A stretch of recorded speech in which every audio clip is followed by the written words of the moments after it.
দেখতে পাচ্ছেন হাওড়া স্টেশন। এই যে হাওড়া স্টেশনে আমি এখন বেরিয়ে আসছি হাওড়া স্টেশন থেকে। এবার আমি পার্কিং জোনে ঢুকছি। পার্কিং জোন, আমার গাড়ি রাখা আছে, গাড়ির কাছে পার্কিং জোনে ঢুকছি। হ্যাঁ ওই যে পার্কিং জোনে আছি।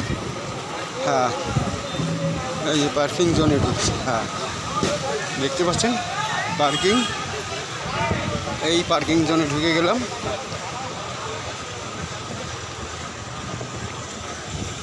হ্যাঁ হ্যাঁ হ্যাঁ পার্কিং জোনে ঢুকে গেলাম। এই যে ঢুকে গেছি, এই আমার গাড়ি, এই যে গাড়ির কাছে ঢুকে গেছি। হ্যাঁ এই যে গাড়ি, আমি গাড়ির কাছে ঢুকে গেলাম, এই গাড়িতে উঠে গেলাম। দেখতে পাচ্ছেন এই গাড়ি, এই দরজা খুললাম।